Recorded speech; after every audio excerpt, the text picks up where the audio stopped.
दोस्तों, एक पत्नी ने दिया अपने पति को बहुत बड़ा धोखा। मैंने उसे अपना सब कुछ मान लिया था। सीमा मेरी पत्नी थी, लेकिन उससे भी बढ़कर वह मेरी दुनिया थी। नरवाना जाने से पहले मैंने उसके खाते में मोटी रकम ट्रांसफर की थी ताकि वह अपनी इच्छाएं पूरी कर सके। मुझे लगा था यह प्यार की निशानी है, लेकिन मुझे नहीं पता था कि वह इसे मेरे खिलाफ एक हथियार बना लेगी।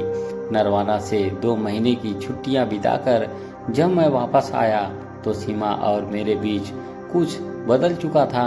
हमारे बीच का प्यार कहीं गायब हो गया था। अब सिर्फ औपचारिक बातें होती, जैसे 2 अजनबी हो। 2 महीने बाद सीमा ने अपनी असली चाल चल दी। उसने मुझ पर कोर्ट केस कर दिया कि मैं उसे शारीरिक सुख नहीं दे पा रहा और ना ही 2 साल में उसे कोई बच्चा दे पाया। उसने दावा किया कि मैं नपुंसक हूँ। तलाक के बदले उसने 2 करोड़ रुपए की एलिमनी मांगी।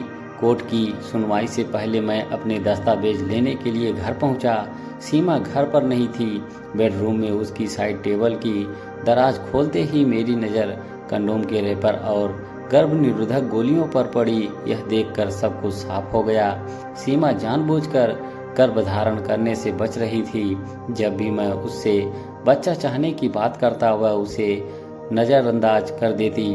अब मुझे एहसास हुआ कि उसकी मासूमियत का नकाब झूठा था। सुनवाई वाले दिन मैं कोर्ट जाने को तैयार था कि तभी एक कोरियर मेरे नाम आया।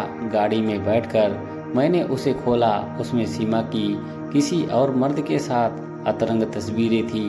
मेरा खून खौल उठा। जिसे मैं जान से ज़्यादा प्यार करता था उसने मुझे धोखा दिया था। कोर्ट में मेरे वकील ने ये तस्वीरें और सीमा के गर्भ निरोधक इस्तेमाल की बात जज के सामने रखी। यह साबित हुआ कि यह शादी सिर्फ पैसे ऐंठने का एक सोचा समझा प्लान था। मेरे और सीमा के फर्टिलिटी टेस्ट भी हुए। रिपोर्ट्स ने साबित किया कि मैं पूरी तरह सक्षम था, जबकि सीमा ने गर्भ निरोधक गोलियों के अधिक सेवन से अपनी मां बनने की क्षमता खो दी थी। जज ने बिना किसी एलिमनी के तलाक मंजूर कर दिया और सीमा पर धोखाधड़ी का मामला चलाने का आदेश दिया। तलाक के बाद मैंने नौकरी छोड़ दी और अपने माता पिता के पास लौट आया। मुझे एहसास हुआ कि इस दुनिया में सिर्फ माता पिता ही होते हैं जो सच्चा और निस्वार्थ प्रेम करते हैं। आज के समय में शादी के लिए केवल सुंदरता नहीं, बल्कि सादगी, समर्पण और एक दूसरे का सम्मान ही महत्वपूर्ण है। दोबारा गर्म की गई चाय और समझौता किए गए रिश्ते में कभी पहले जैसी ताजगी नहीं होती। दोस्तों, कहानी पसंद आई हो तो वीडियो को एक लाइक जरूर दें। धन्यवाद।